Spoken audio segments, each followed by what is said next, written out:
salamatan fid din wad dunya wal akhirah wa afiyatan fil jasad wa sihatan fil badani wa darajatan ilmi wa barakatan fil rizqi wa taubatan qabla maut rahmatan lil maut wa maghfiratan ba'dal maut Allahumma hawwina bis sakaratil maut wal najata minan nari wal aqwa ila hisab rabbana hab lana min azwajina wa dzurriyyatina qurrata a'yun waj'alna lil muttaqina imama rabbana wa la tuhammilna ma la taqata lana bihi wa'fu anna wa qil lana anta maulana fansurna 'alal qawmil kafirin rabbana dzunubana wa qati anna saytana wa tawaffana ma'al abrar rabbana taqabbal minna salatana wa siyamana wa ruku'ana wa sujudana wa qudana wa ta'abudana wa tabi'in taksirana ya Allah rabbal alamin rabbana atina fid dunya hasanah wa fil akhirati hasanah wa qina adzabannar subhana rabbika rabbil izzati amma yasifun wassalamun alal mursalin walhamdulillahi rabbil alamin. Assalamualaikum warahmatullahi wabarakatuh. Waalaikumsalam warahmatullahi wabarakatuh. Alhamdulillahirabbil alamin. Wassalatu wassalamu ala asyrofil anbiya'i wal mursalin wa ala alihi amma ba'du. Pada hari ini kita kedatangan tamu yang luar biasa untuk mempresentasikan tentang aksi nyata, yaitu calon guru penggerak kita angkatan ke-10 tentang budaya positif. Untuk tidak memperpanjang kata, kita persilakan kepada ibu yang sangat luar biasa pada hari ini, Ibu Jojo, untuk mempresentasikan presentasi aksi nyata budaya positif pada pagi hari ini. Silakan kepada Ibu. Terima kasih Bu Yesi yang sudah membuka. Assalamualaikum warahmatullahi wabarakatuh. Waalaikumsalam warahmatullahi wabarakatuh. Puji syukur kita panjatkan kehadirat Allah Subhanahu wa taala karena nikmat rahmat karunia-Nya kita diberi kesehatan dan kesempatan saat ini di sekolah kita ini, dan juga sholawat dan salam kita hadiahkan kepada Nabi besar Muhammad sallallahu alaihi wasallam dengan mengucapkan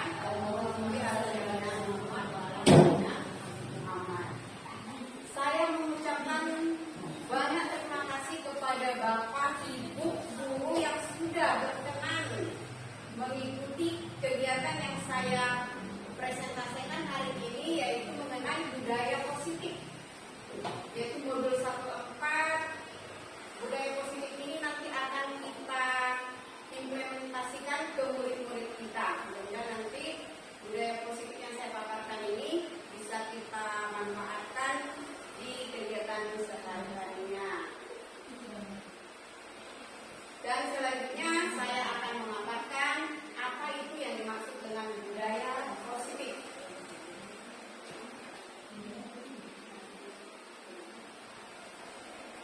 Kalau budaya positif ini adalah namanya budaya ya, tradisi, yaitu kegiatan-kegiatan apa nanti yang akan kita terapkan di murid kita ini, yang akan menjadi membuat si anak ini nanti menjadi berbuat hal-hal yang baik. Nah, itu dia budaya positif. Lanjut.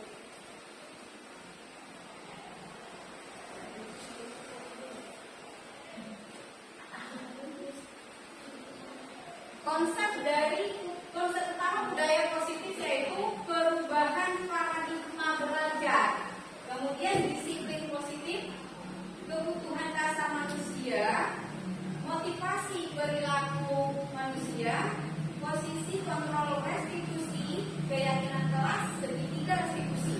Jadi inilah hal yang akan kita terapkan nanti di sekolah untuk menjadi sebuah perubahan yang terjadi di sekolah kita. Silakan. Boleh bertanya?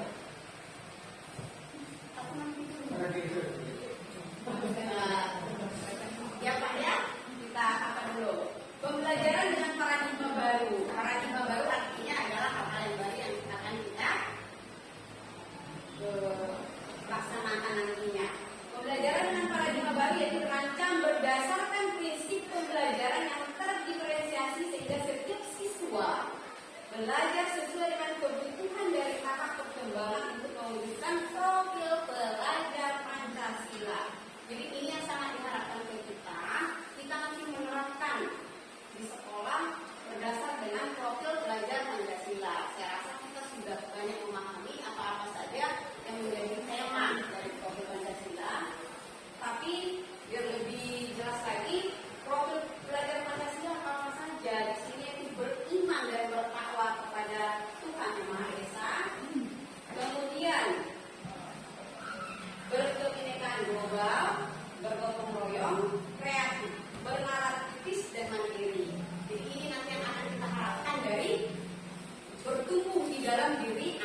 ancaman maupun hukuman. Karena kita sering, kenapa dikatakan disiplin itu dia berbuat tanpa sungkan? Karena kan kita sering berbuat, saya harus melaksanakan ini karena kalau saya melakukan ini saya dapat ujian, saya dapat imbalan. Jadi maksudnya di sini menanamkan budaya positif ini agar tidak ada lagi motivasi hanya karena orang lain dia berbuat, adalah dari dalam diri. Jadi tadi disiplin positif. Jadi seseorang itu melakukan sesuatu memang betul-betul karena diri sendiri sudah ada kesadarannya untuk berbuat. Lanjut. Kebutuhan dasar manusia, karena kebutuhan dasar manusia ini juga kita berbuat. Apa saja kebutuhan dasar? Yaitu bertahan hidup. Bertahan hidup itu harus vertikal ya. Bertahan hidup ini berarti apa saja? Butuh makan, ya kan? Butuh rumah. Apa lagi ya yang benar tadi? Butuh duit. Duit, iya memang iya. Jadi ini adalah kebutuhan dasar. Ini yang harus kita penuhi. Kemudian kasih sayang. Setiap manusia butuh kasih sayang. Jadi ini harus kita tahu loh. Oh ternyata kita butuh kasih sayang. Makanya kita ke anak itu harus, anak itu jangan marah-marah. Tapi walaupun dia salah, ajak dia dengan kasih sayang menyelesaikannya. Dan usahakan si anak ini bisa kembali setelah berbuat salah. Dia tidak merasa bersalah terus, tapi dia semakin kuat untuk merubah perilaku salahnya itu, merubah menjadi baik, dan dia mau berkumpul kembali ke temannya. Bagaimana cara kita? Jadi jangan sampai menekan, tapi pendekatan dengan kasih sayang, karena memang si anak itu kasih sayang. Kemudian penguasaan, power. Power itu setiap manusia punya sifat ingin berkuasa. Makanya beda-beda sebenarnya kita melihat dari kekuatan anak. Mungkin dia di akademik tidak bisa, kemudian tapi dia di fisik bisa. Kemudian mungkin dia bisa menjadi ketua kelas. Jadi kita lihat dari kesehariannya bagaimana gitu. Bisa memimpin kan? Ada orang tidak bisa di bagian matematik, mungkin di akademik tidak bisa, tapi dia memimpin bisa. Berarti ada jiwa penguasaan power. Oh ini perjalanan ini ke sini. Itu sebenarnya berkaitan juga dengan diferensiasi tadi. Karena setiap manusia itu berbeda-beda kemampuannya. Itu nanti jangan kita melihat dari satu kemampuan. Itu makanya kita harus memahami si anak. Makanya di awal masuk itu sebenarnya kita disuruh untuk melihat kemampuan anak itu di bidang apa. Itu sebenarnya fungsinya. Karena beda-beda anak. Jadi beda-beda juga cara pendekatannya. Tapi berarti beda-beda MPP-nya ya. Hanya cara pendekatan sebenarnya yang berbeda. Dan itulah yang dituntut dari kita guru ini memahami murid supaya si anak bisa menjadi anak yang lebih berkualitas. Kemudian kebebasan. Anak ini juga bukan anak aja ya, kita keinginan ingin bebas berbuat sesuatu. Jadi jangan kita tekan. Makanya di sini kita beri kesempatan untuk si anak berpendapat, berbuat apa yang dia bisa.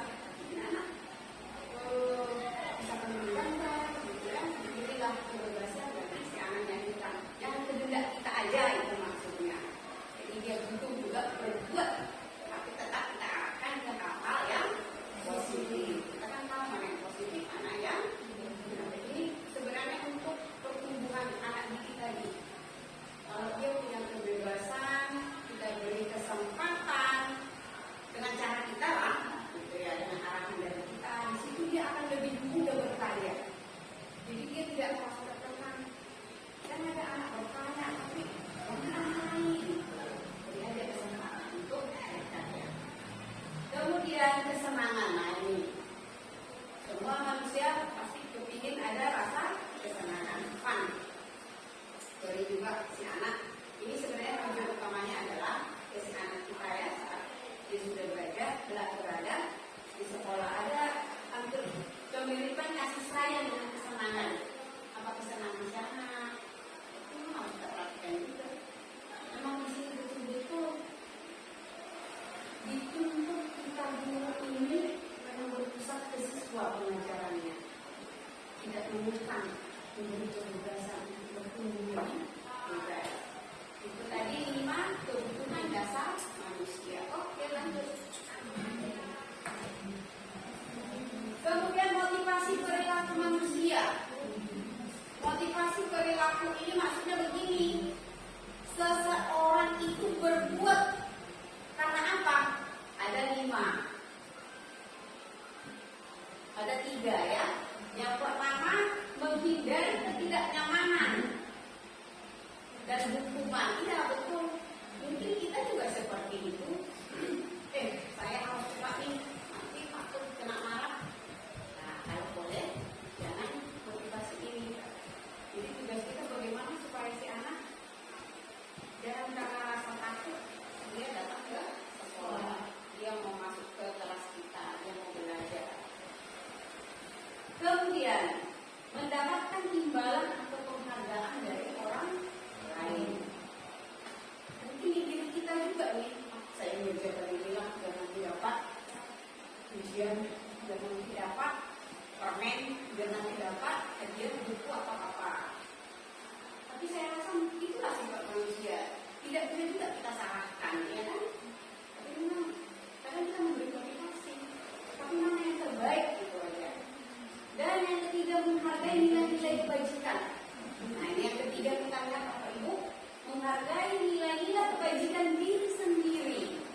Murid melakukan disiplin diri karena sadar akan nilai kebajikan dirinya. Ini adalah merupakan motivasi intrinsik. Nilai-nilai kebajikan tadi adalah yaitu yang mendasar dari profil pelajar Pancasila. Kalau boleh sudah tertanam di diri anak kita, saya harus melakukan ini karena memang sudah menjadi tanggung jawab saya. Berarti dia sudah memikirkan apa yang penting, apa yang perlu, apa yang menjadi tanggung jawab. Bukan karena orang lain dia berbuat, tapi memang hal itu adalah menjadi sebuah tanggung jawabnya.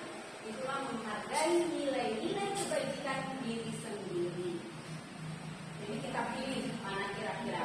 Kalau bisa kita pun si anak berbuat karena termotivasi karena nilai kebajikan. Konsep disiplin dengan identitas keluarga. Nah, hukuman dan penghargaan. Hukuman berarti menyakitkan. Maksudnya ini kita misalnya pendekatan memberi hukuman kepada anak menyakitkan. Nah, kalau boleh jangan sampai tersinggung gitu. Kalau kita guru ini kan terkadang kita egois loh. Kita karena sekarang tidak boleh lagi Pak Eka menuntut supaya si anak harus begini. Tapi kita nilai adalah sebuah proses. Bagaimana si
kemudian merampas hak. Lanjut. Konsep disiplin dengan identitas sukses. Konsekuensi. Konsekuensi berarti apa dari sebuah perbuatan ya? Tidak dulu ya. Penguatan jangka pendek perlu monitoring berkelanjutan, stimulus atau respon, murid menghormati peraturan, kehilangan waktu untuk merenungi kesalahan. Jadi konsekuensi perlu juga untuk ini ya. Penguatan jangka pendek perlu monitoring, berarti tetap monitoring, tapi tidak perlu membuat hukuman. Kemudian murid menghormati peraturan-peraturan yang ada atau konsekuensi. Ini agar tak bisa ada konsekuensi ya, tapi tidak hukuman. Kemudian restitusi. Restitusi ini juga sebuah pendekatan untuk mengubah seseorang ke hal yang lebih baik, itu ya restitusi. Dan menyadari akan kesalahannya dan mau mengubahnya menjadi yang lebih baik untuk dia. Murid bertanggung jawab untuk perilakunya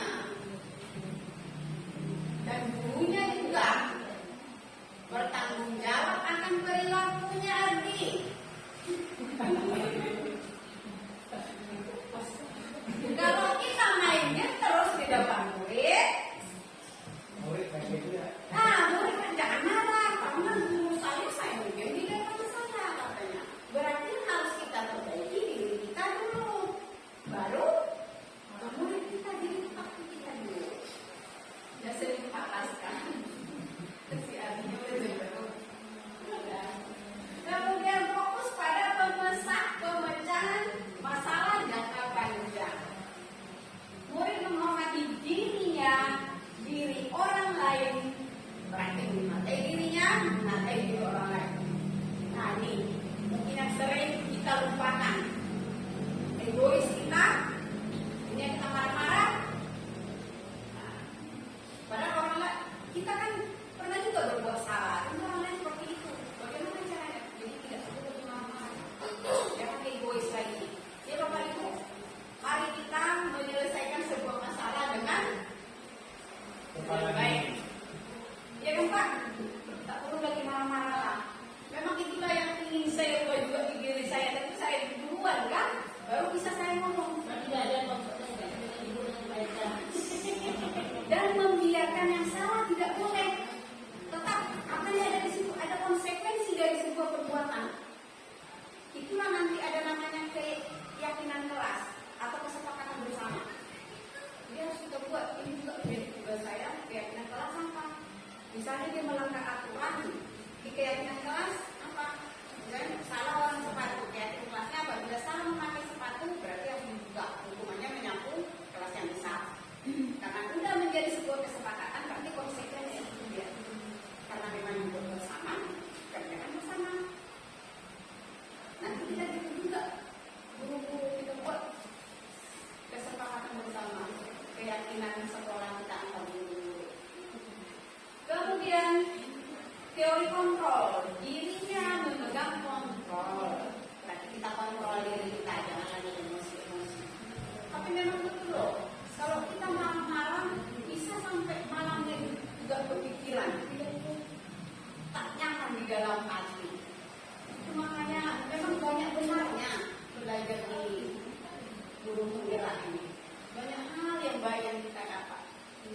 Kalau kita berbuat baik, kalau orang lain salah, namanya manusia tidak ada yang sempurna. Dan kalau bisa sekecil mungkin kita kecilkan kesalahan kita. Itu namanya kontrol diri tadi. Pasti kita tahu mana yang baik, mana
bendera selama 10 menit. Guru marah dan murid menjadi takut.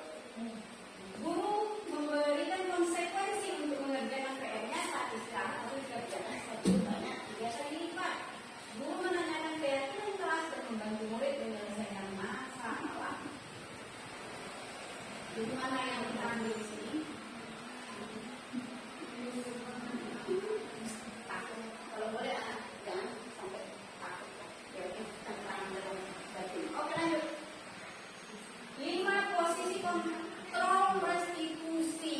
Ini Bapak Ibu yang harus kita pahami dan kita terapkan. Nanti mana yang paling, nah ini dia hukum. Kalau hukum berarti si siswa yang salah kita hukum. Kemudian kita sebagai guru,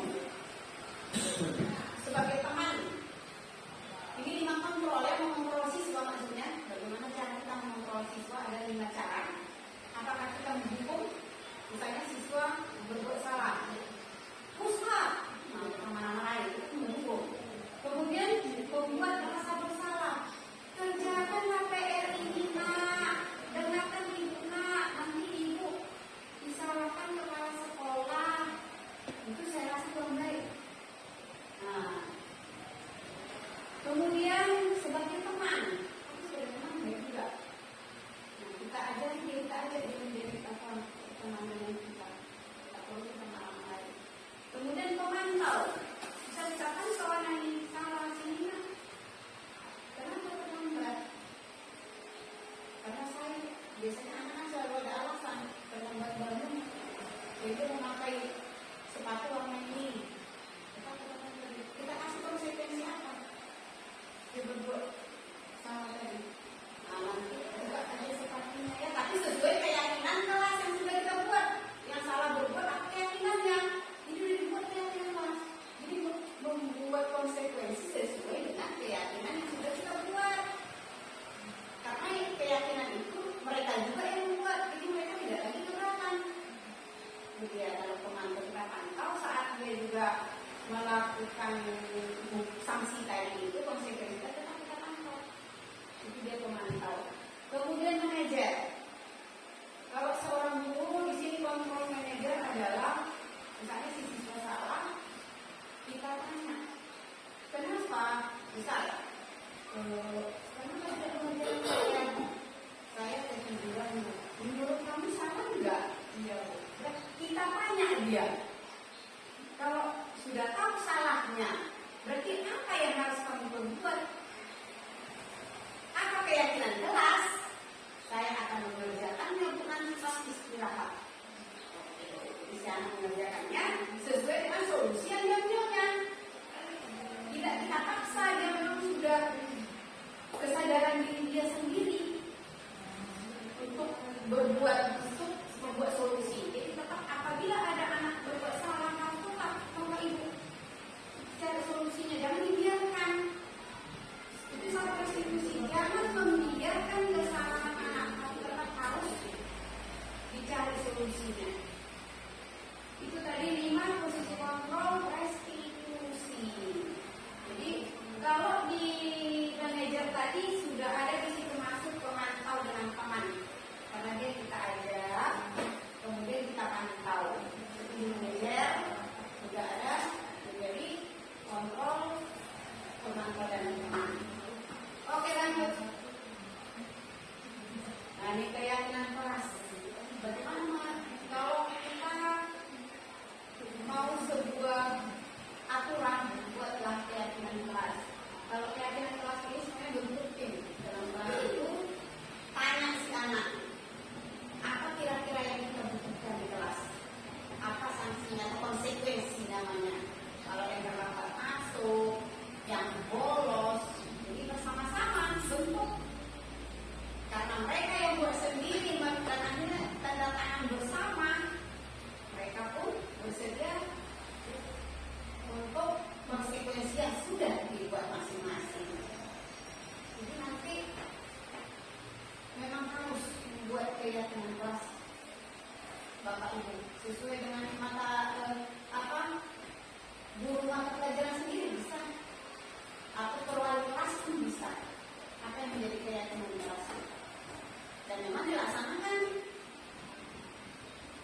ada lagi namanya sistem kontrol hukuman.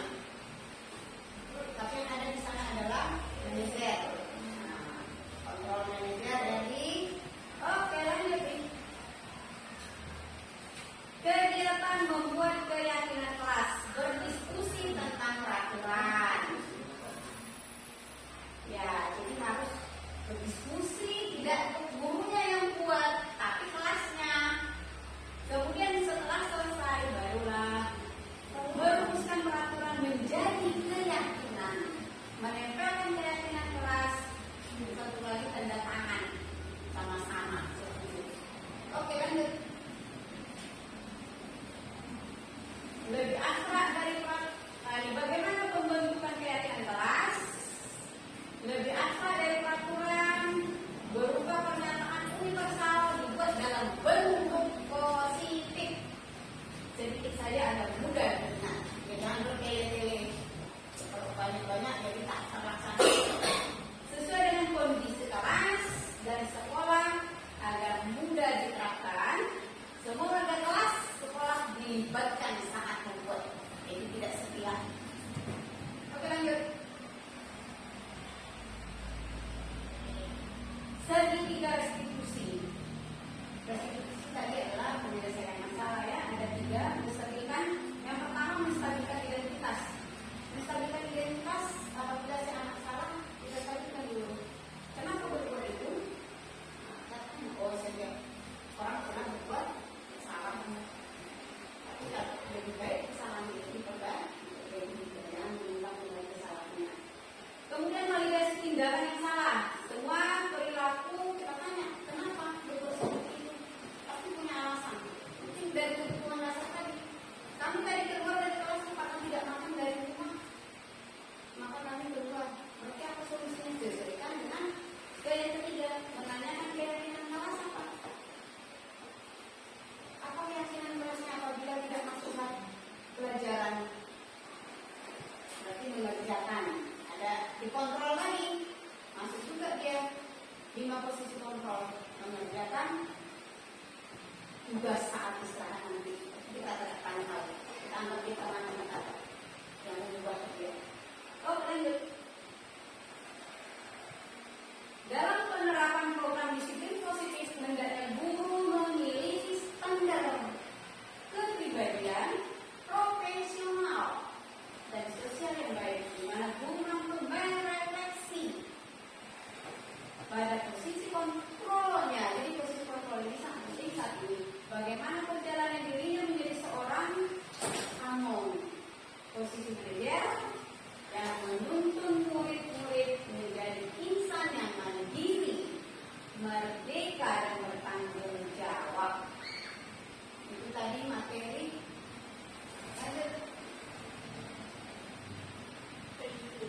Itu materi mengenai budaya positif. Silakan Bapak Ibu kita berdiskusi apa yang mau ditanya. Sama-sama juga kita mengucapkannya. Silakan.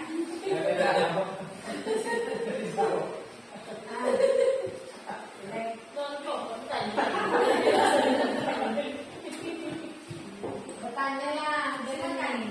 Bertanya. Satu pertanyaan aja. Sama nanya Bu. Silakan Pak Laskar. Saya bertanya mengenai tren yang terjadi sekarang, mengenai fenomena yang terjadi saat ini dan yang pernah kita alami saat kita sewaktu sekolah. Karena ini menarik sekali bagi saya. Di setiap pertemuan mana aja pasti saya tanyakan. Waktu kita zaman sekolah dulu, di sini rata-rata kan dulunya kan generasi milenial yang kelahiran tahun 81 sampai 96 95 ya. Sementara di zaman kita kemarin, zaman saya lah,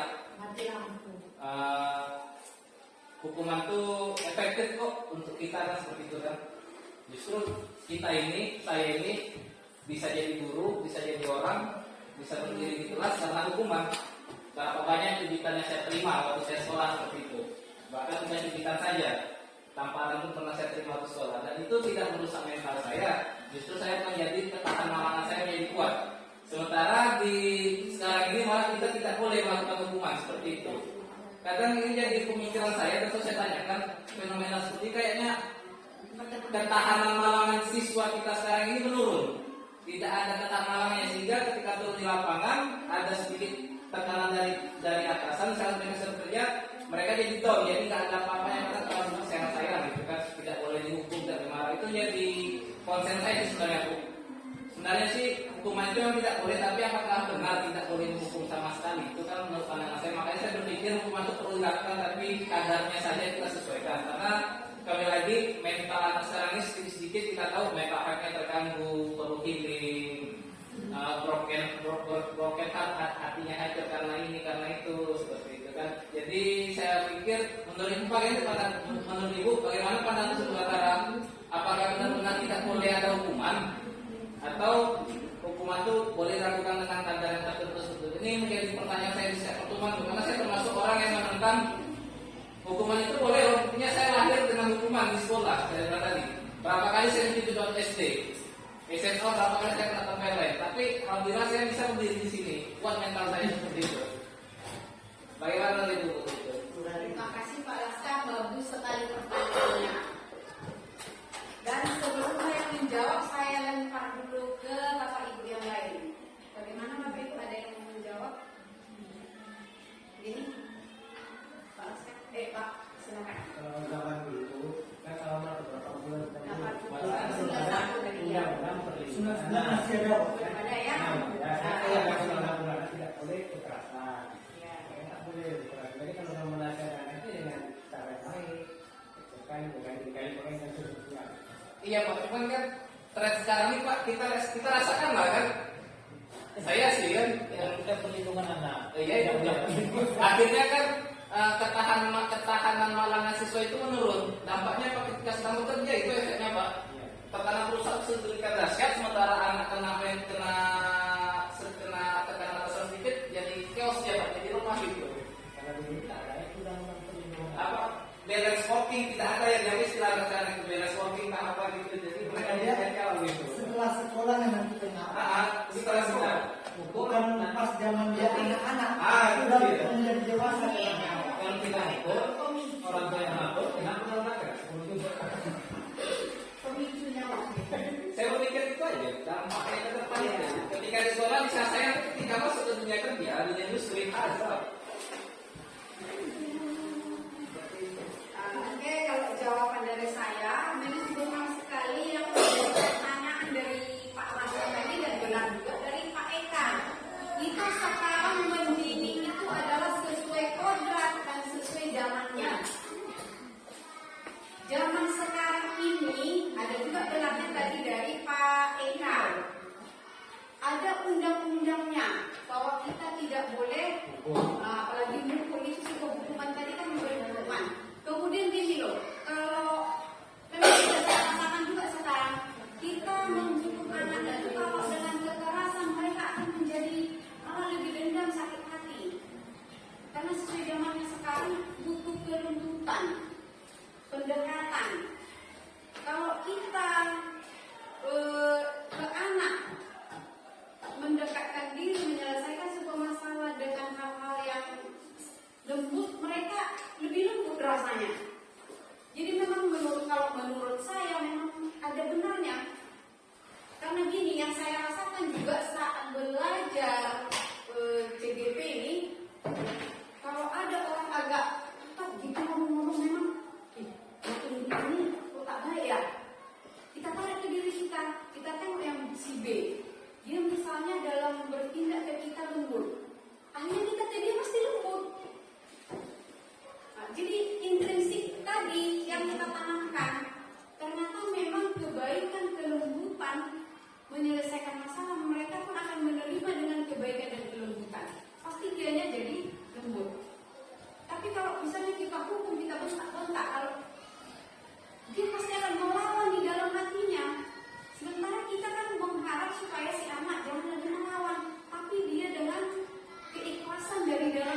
kita tidak hanya menggunakan ibu, karena ibu kan lagi Kapital. P, itu kan ada sekitar bisa dapat.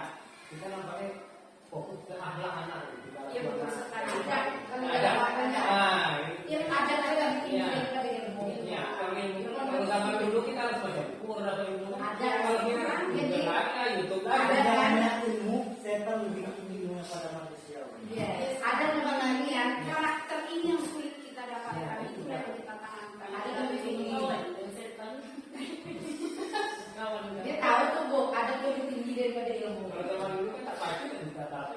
Sekarang Banyak lihat. Kalau bisa didapatkan dalam ini. Mana-mana ada sih nama Jadi berarti di sini kita dituntut, ya kan, karakternya dengan kelembutan, kebaikan, kehalusan, agar si anak juga berbuat seperti yang kita buat itu tadi, karakter tadi.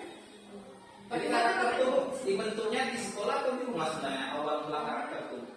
Kalau karakter dia yang terdekat dengan dia, kita kan di sekolah ini seperti yang kita tahu, kita hanya menyebarkan si anak sebenarnya tidak lagi kertas kosong, tapi sudah terisi karbon. Kita tebalkan kertas ini apa yang kita ingin dapat dari si anak. Jadi kita lah yang mengubahnya itu di sekolah, menanamkannya itu di sekolah Sekarang kan supaya kita bertumbuh. tadi kan ada bilang ada kodrat alam, kodrat zaman.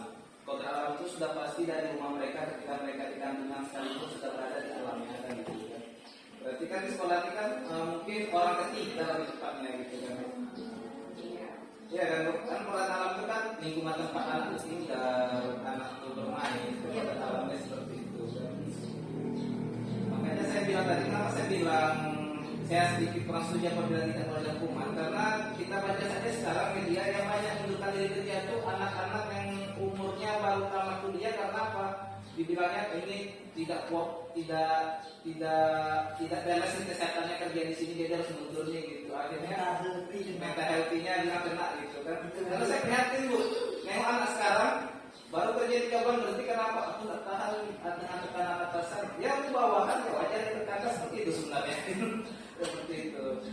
Jadi saya prihatin karena apa? Karena tidak ada di sekolah tidak ada, bukan kita mengaminkan hukuman, tapi tidak ada sesuatu yang bisa mengeluarkan mental mereka karena terlalu disayang pun menjadi toksik kayaknya untuk kita. Hidup terlalu dengan kasih sayang, dengan ujian, itu menjadi toksik bagi diri kita sendiri tanpa ada filter kita untuk mempertebal mental kita seperti itu. Bukan berarti kita ingin hidup dalam tekanan terus ya, tidak seperti itu. Jadi itulah kalau ditanya sesuai dengan pendapat saya, ya itu tadi jangan ada lagi hukuman. Tapi kan kita bukan bertindak, bukan hukuman lagi namanya, konsekuensi dari sebuah perbuatan. Dari mana kita konsekuensi tadi? Ya itu dari keyakinan kelas. Keyakinan kelas itu dari mana? Yaitu bersama-sama dibentuk di dalam kelasnya. Tetap ada konsekuensi Karena dari sebuah perbuatan. Saya berkata seperti itu karena dalam keimanan kita Islam kalau anak umur 7 tahun saja tidak sholat, tidak suka bantai gitu ya. Nah, itu bukan kata saya, kata Tuhan itu tidak pasti salah, pasti benar seperti itu ya Bu. Iya kan, tidak ada kata Tuhan yang salah, kata Tuhan itu mutlak adanya gitu kan.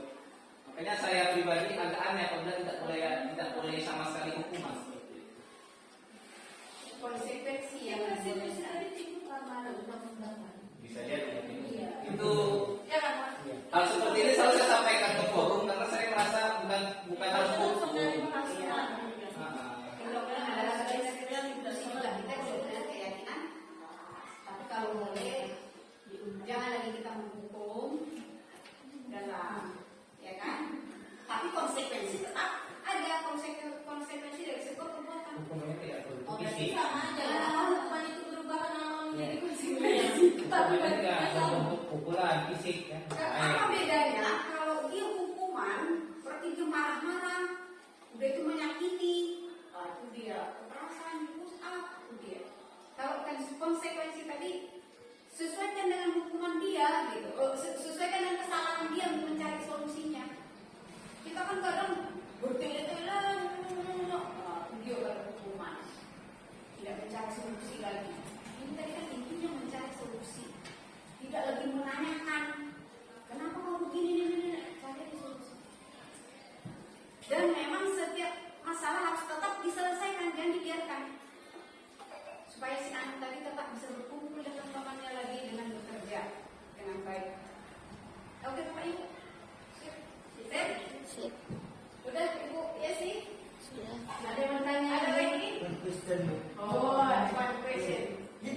Iya, ada party. Begini gue mengatakan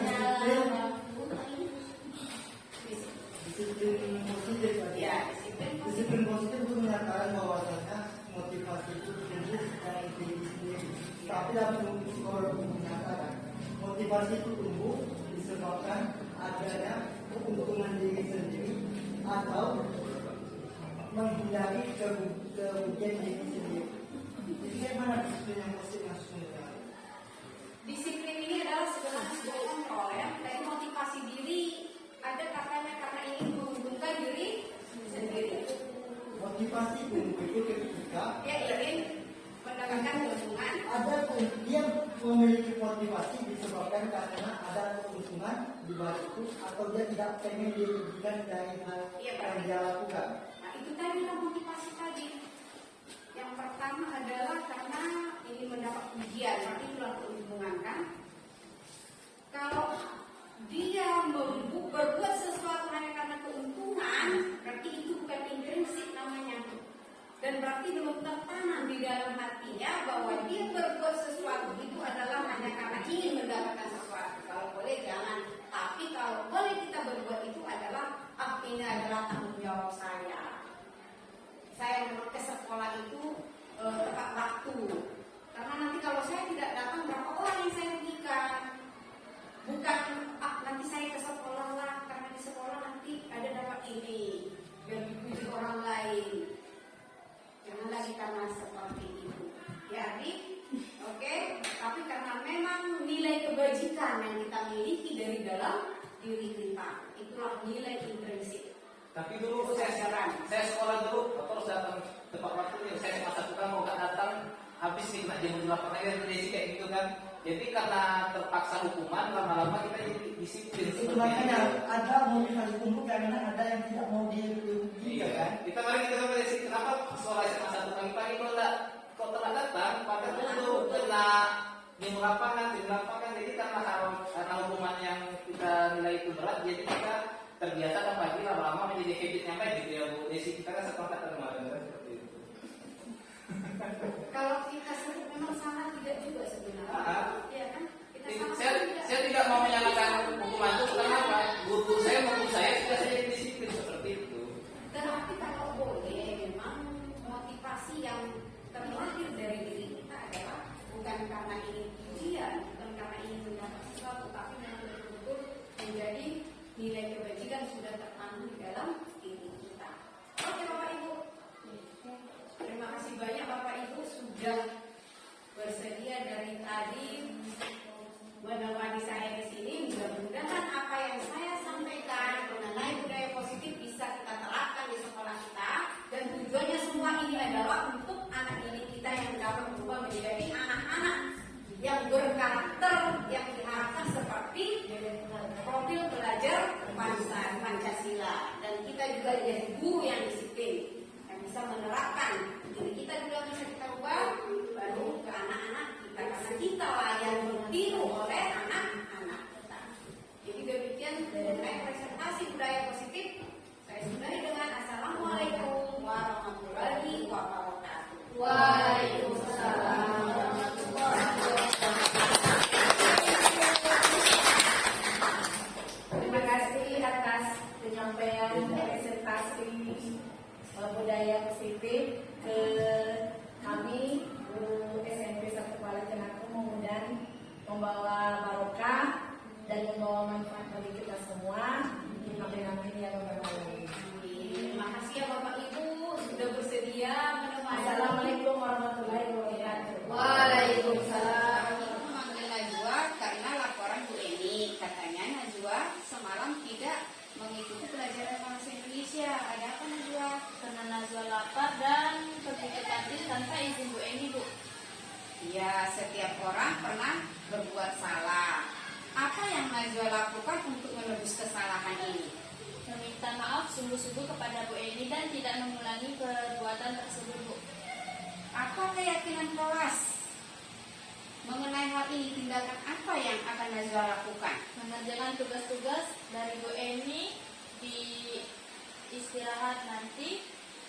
tindakan Najwa selanjutnya apa? Tidak lupa untuk sarapan pagi agar pelajaran Bu Eni atau pelajaran guru-guru lain tidak terganggu, Bu. Iya, bagus sekali. Silahkan dikerjakan tugasnya dan juga minta maaf kepada Bu Eni. Oke, Bu. Oke, silahkan kembali ke kelasnya, Nak. Bu. Lah, Dafa kenapa mukanya kesal betul dan marah-marah? Uang saya dicuri ya kan, Bu? Bagaimana Alan? Apa iya? Tidak, Bu. Nah, tidak katanya. Mana yang benar nih? Palma melihat sendiri, Bu. Apa iya, Palma? Lihat ayamnya yang silakan. Nah, gimana Alan? Ngaku, Nak? Itu kami lapar, Bu, jadi kami tidak apa menyimpan uangnya dalam tas, jadi kami ambil duitnya, jadi kami belanjakan. Oh, itu tadi adalah perbuatan yang tidak baik ya, Nak. Jadi bagaimana Dafa? Minta maaf dan kembalikan uangnya, Bu. Berarti Dafa meminta agar Alan mengembalikan uangnya ya, karena setiap manusia memang pernah berbuat kesalahan, tapi mengaku kesalahan dan memperbaiki kesalahan itu adalah hal yang lebih baik. Jadi tadi si Dafa meminta agar Alan mengembalikan uangnya dan meminta maaf kepada Dafa. Bagaimana Alan? Ya, Bu, nanti saya ambil uangnya sama ibu, nanti saya kembalikan uangnya. Apakah setuju Dafa mengembalikan uangnya? Setuju. Nah, kemudian silakan untuk meminta maaf. Dan selanjutnya bagaimana setelah minta maaf, Alan?